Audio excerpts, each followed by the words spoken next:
South Korean President Yoon departed for New York to attend the UN General Assembly, and at the top of his agenda, addressing ramped-up North Korea-Russian military ties. Having wrapped up a 6-day trip to Russia that involved talks with President Vladimir Putin, North Korean leader Kim Jong-un returns to Pyongyang, after which their military cooperation will likely accelerate. Korea's ancient legacy of the Kayatumuli become a UNESCO World Heritage for their outstanding value in showing the diversity of ancient civilizations in East Asia. It's September 18th, 2023. This is News Center. Good evening. Thank you for joining us. I'm Yoon Jung-min. We start with renewed flurry of diplomacy. South Korean President Yoon departed for New York today for the UN General Assembly for a second year in a row. On his mind are addressing ramped-up military ties between North Korea and Russia, while assuring world leaders that South Korea's Busan is ready for the 2030 World Expo. Our presidential office correspondent Oh Soo-young has more. President Yoon reissued his warning against North Korea and Russia's potential arms cooperation, saying the international community will unite even more tightly against the move. The South Korean leader's remarks were published in an interview with the Associated Press ahead of his visit to New York to attend the United Nations General Assembly. Yoon said that military cooperation between Pyongyang and the Kremlin is illegal and unjust, as it contravenes UN Security Council resolutions and various global sanctions. This came amid concerns that North Korean leader Kim Jong-un's summit with Russian President Vladimir Putin last week could lead to a weapons deal between the two sides. The Kim-Putin meeting notably came on the heels of the trilateral Camp David summit between South Korea, the United States and Japan in August, pointing to Seoul and Washington's pledges this year to expand joint military drills and plan joint responses to nuclear contingencies. Yoon said that the two sides had reaffirmed that any nuclear attack by North Korea will be met with a swift, overwhelming and decisive response that would end the regime. Echoing his words at the East Asia Summit earlier this month, Yoon again stressed that China should play a responsible and constructive role in handling North Korea, as well as addressing other global challenges. He is expected to make a similar call during a speech at the UN General Assembly on Wednesday local time. Yoon said that as South Korea, as a non-permanent member of the Security Council next year, will play a responsible role on pertinent issues, including North Korea's nuclear program and the war in Ukraine. He will also address global gaps in the areas of development, climate response and digital transformation, and lay out South Korea's plan to help resolve such challenges, particularly in tackling the growing digital divide and building new global norms to make digital technology ethical and beneficial for humanity. Yoon will hold a Digital Vision Forum at New York University, expanding on the principles he declared in Paris back in June. Until his fifth and final day in New York City, the South Korean leader will hold at least 30 bilateral meetings on the sidelines in an all-out effort to win support for Busan City's bid to host the 2030 World Expo. Oh Soo-young, Arirang News. Having wrapped up a 6-day trip to Russia that involved talks with Putin, North Korean leader Kim Jong-un is reportedly heading home. Works between North Korea and Russia are likely to accelerate for cooperation on weapons and spy satellites. Our foreign affairs correspondent Bae Yoon-ji explains. North Korea's leader Kim Jong-un has headed home after wrapping up his 6-day-long trip to Russia.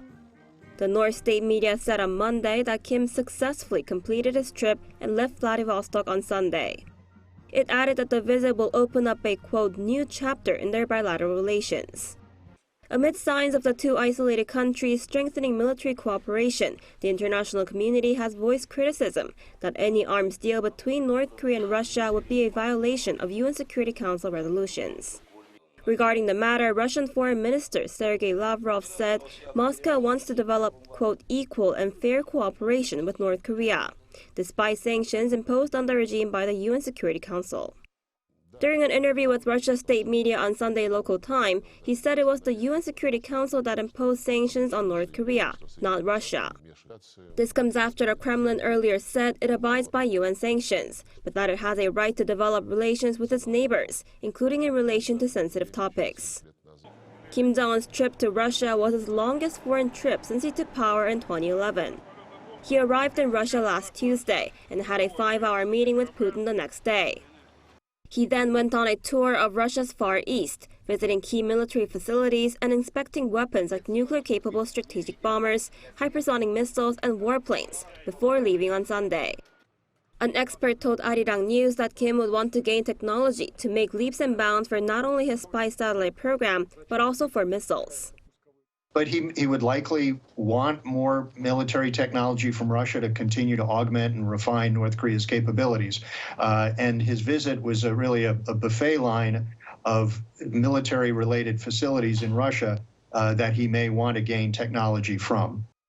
In the past 4 months, North Korea failed to launch a spy satellite twice and has earlier said that it will make a third attempt in October. South Korean and U.S. officials have been concerned about North Korea supplying artillery and weapons to Russia in exchange for satellite launch technology. Heunji, Arirang News.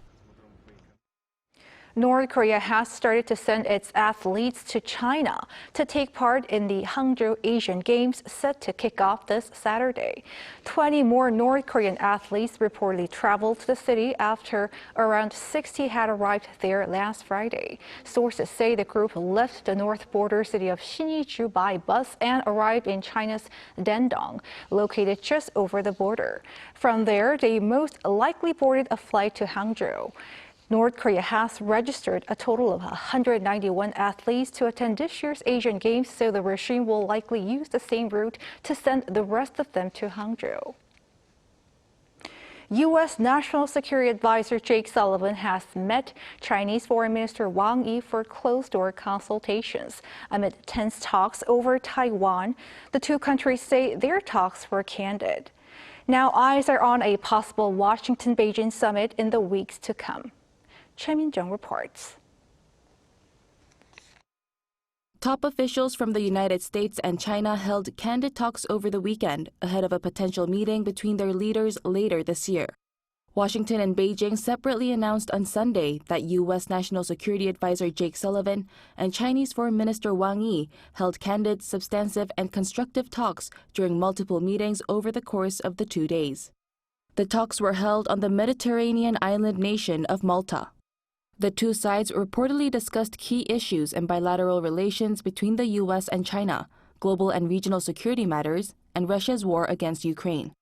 The Chinese Foreign Ministry said that both parties agreed to maintain high-level exchanges and hold bilateral consultations on Asia-Pacific affairs, maritime affairs, and foreign policy. However, the two did not appear to reach a consensus on issues surrounding Taiwan. Wang reportedly stressed that Taiwan remains the #1 red line that must not be crossed in Washington-Beijing relations. The official added the U.S. should honor its commitment to not support Taiwan's independence. Sullivan, on the other hand, called for peace and stability across the Taiwan Strait during his meeting with Wang. Meanwhile, the White House suggested that more meetings between the U.S. and China are to come through maintaining the strategic channel of communication and pursuing additional high-level engagement in key areas in the coming months. This comes as U.S. President Joe Biden and Chinese President Xi Jinping are anticipated to hold talks on the sidelines of the Asia-Pacific Economic Cooperation Leaders Summit taking place in San Francisco in November. More high-level talks are also expected before the year end. Whether it's at UNGA or whether it is after UNGA, sometime before the end of the year, it is still our expectation that Secretary Blinken will host Foreign Minister Wang Yi here in the United States. Meanwhile, Wang on Monday began a 4-day trip to Russia, where he is expected to lay the groundwork for President Vladimir Putin's possible landmark visit to Beijing in October. Choi Min-jung, Arirang News.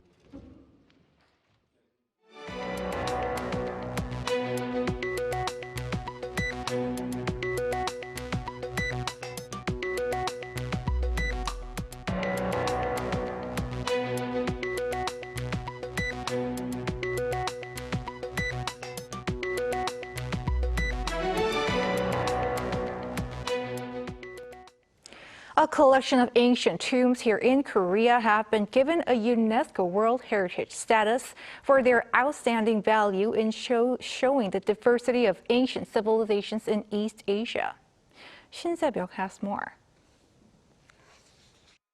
The Kayatumuli, a cluster of 7 tombs from Korea's ancient Gaya Confederacy, was inscribed on UNESCO's World Heritage Site list on Sunday. The decision was made during the 45th session of the World Heritage Committee held in Riyadh, Saudi Arabia. Gaya was a confederation that prospered between the 1st and 6th centuries in the southern and central regions of the Korean peninsula. The inscription comes after a decade-long effort which began when the burial mounds were put on a tentative list in 2013. In May this year, the tumuli were recommended for inclusion on the UNESCO World Heritage List by the International Council on Monuments and Sites, an advisory organization under UNESCO. The Cultural Heritage Administration said the latest edition recognizes the tumuli's outstanding universal value. The Gaya Tumuli show the diversity of ancient civilizations in East Asia.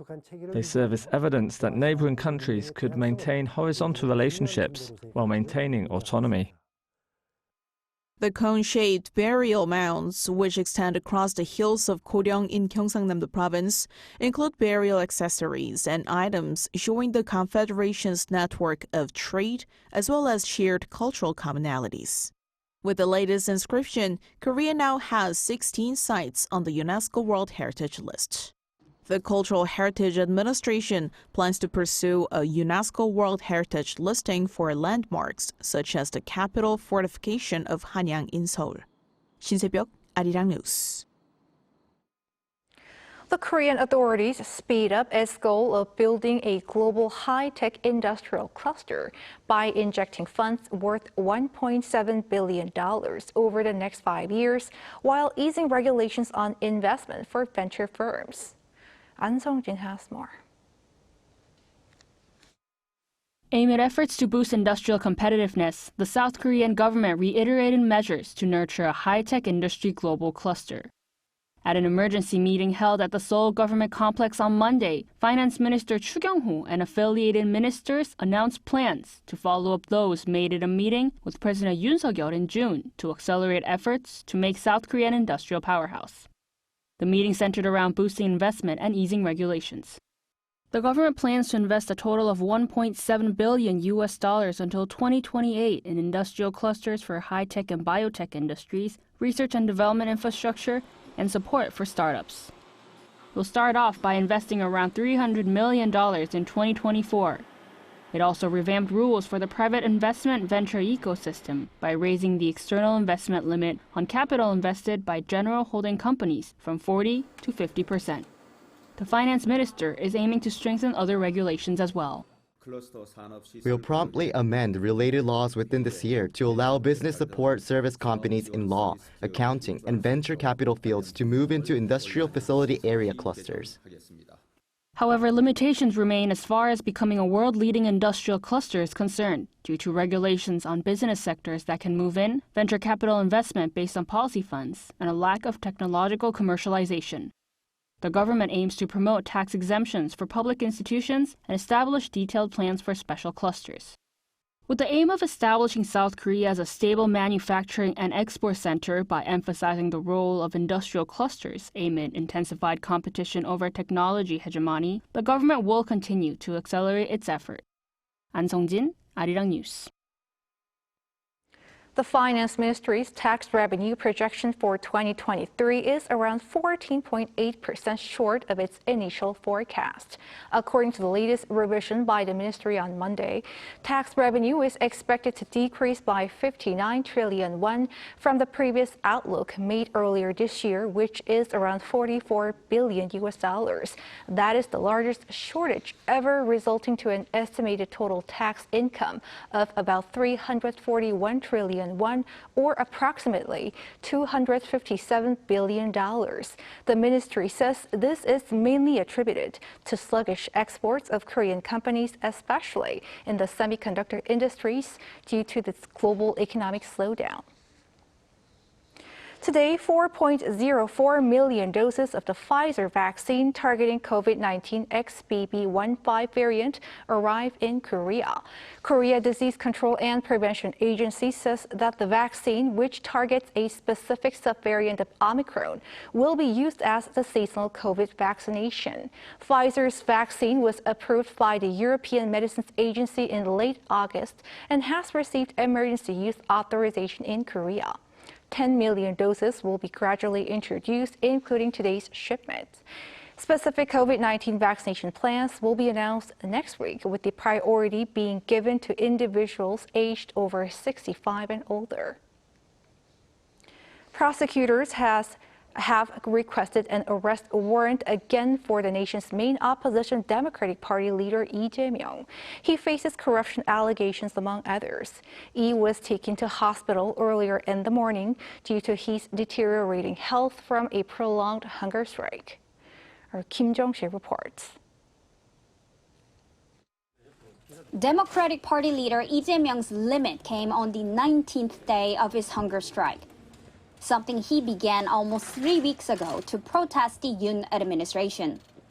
At 7:10 on Monday morning, Lee was taken to a hospital near to the National Assembly in a condition that his closest allies described as confused due to weeks of not eating. Lee's condition improved as of Monday afternoon, but he is determined to continue with the strike under medical surveillance. Not long after, the Seoul Central Prosecutor's Office requested an arrest warrant for the DP leader on corruption allegations. While DP leader Lee Jae-myung was taken to hospital, the prosecution requested an arrest warrant. Even the past military regimes didn't show such outrageous behavior in front of the public. Lee faces 2 allegations. The first is that he gave special favors to a private developer in Seongnam's Baekhyun-dong district apartment project between 2014 and 2015 when he served as the city's mayor. The prosecution says this cost the city around 20 billion Korean won, or about $15 million US. The second is with regard to South Korean underwear company Sangbangol Group wiring $8 million US to North Korea, which prosecutors say Lee either knew or approved of this transaction. They add that some of the money was to facilitate Lee's planned visit to Pyongyang, viewing this as third-party bribery. The DP leader has consistently denied all allegations, saying prosecutors investigated him for 2 years but were unable to come up with any evidence. The ruling People Power Party, on the other hand, welcomed the prosecution's move. DP leader Lee Jae-myung tried to buy time somehow, but he couldn't avoid the strict legal process. We respect the prosecution that complied with the principle there are no exceptions before the law. Given that Lee is a lawmaker, a consent for arrest must be put to a vote at the National Assembly. Democratic Party members said they haven't yet decided what to do about the possible vote that could take place as early as this Thursday. Kim Jong-sil, Arirang News. The Korean Railway Workers Union ended its 4-day general strike Monday morning, but warned of a second one if their requests aren't met in the coming days. The strikers have called for better working conditions and an expansion of state-operated trains, opposing what they call the ongoing steps towards railway privatization. The Transport Ministry and the Korea Railroad Corporation refused to discuss the requests, calling the strike unjustified, saying they are not pushing for privatization. The second strike would continue for an indefinite period of time, although the union hasn't specified when it would begin. For the time being, train operations are returning to normal in stages, with full operation expected by 9 in the evening.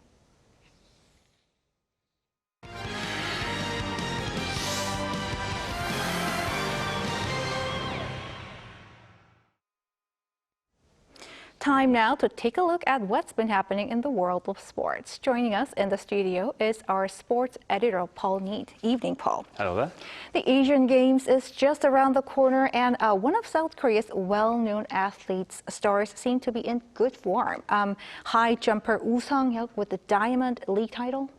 Yes, and in doing so, he's become the first South Korean to win in this top-tier athletics event. And as well as the title, Woo Sang-hyuk on Saturday in Oregon matched his own national record height of 2.35 meters, earning him $30,000 in prize money in the process. Haywood Field is a familiar venue for Woo, as it's where he won silver at the World Athletics Championship last year.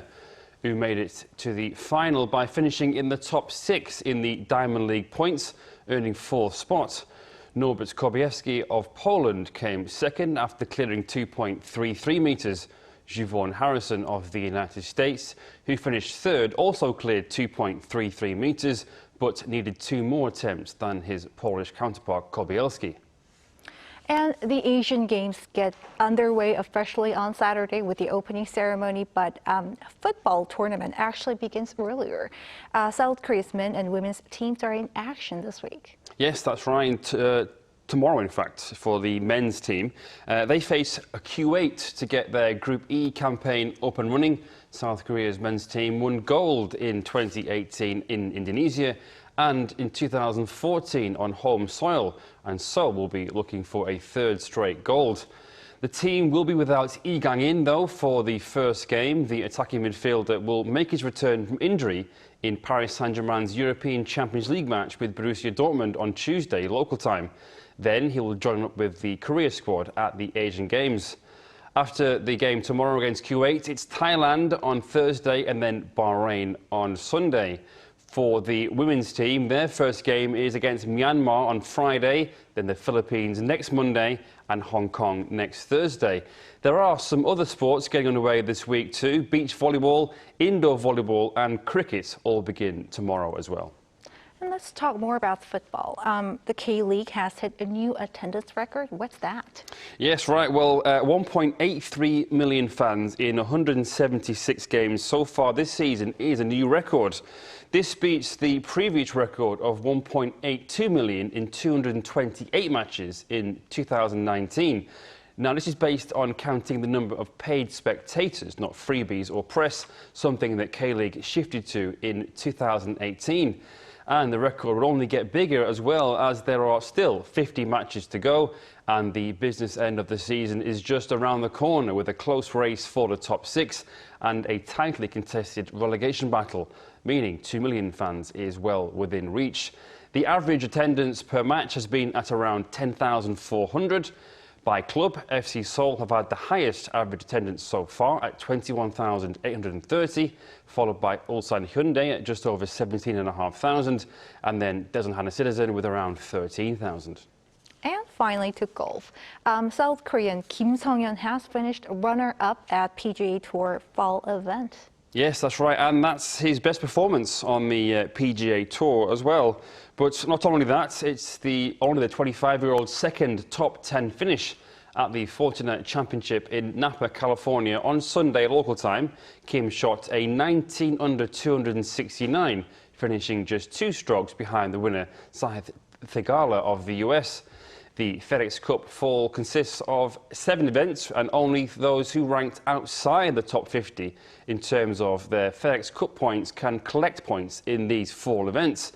Those inside the top 125 points earn a PGA Tour card for next year, and so a lot is at stake. Meanwhile, veteran golfer Chae Kyung-ju on Sunday in South Dakota finished runner-up at the PGA Sanford International. 15 under 195 was enough to finish just 1 stroke behind the winner, Steve Stricker.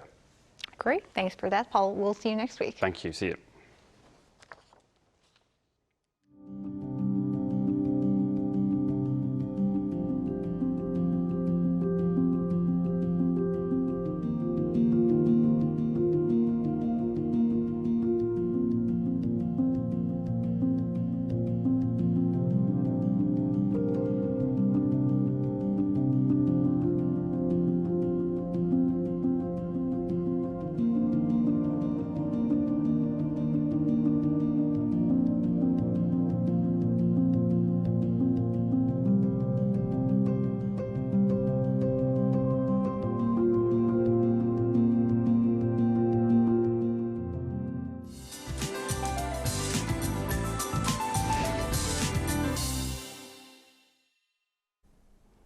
Similar weather conditions are in store for tomorrow with unseasonable heat prevailing.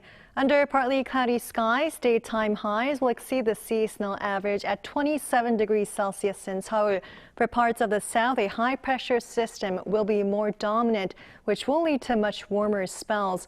For places like Yangsan in Gyeongsangnam-do province, conditions will be close to sweltering at 31 degrees.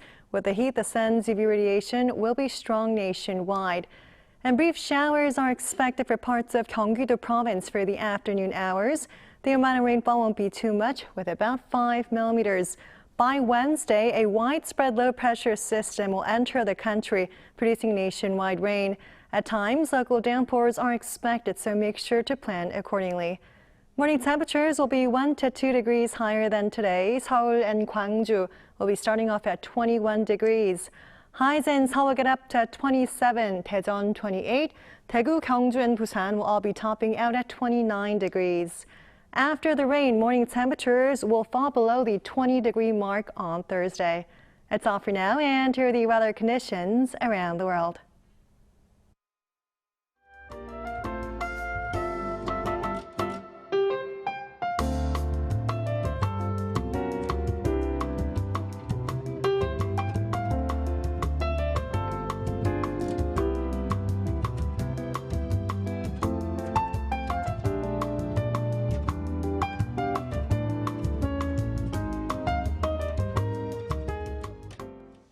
That is News Center for tonight. Thank you for watching.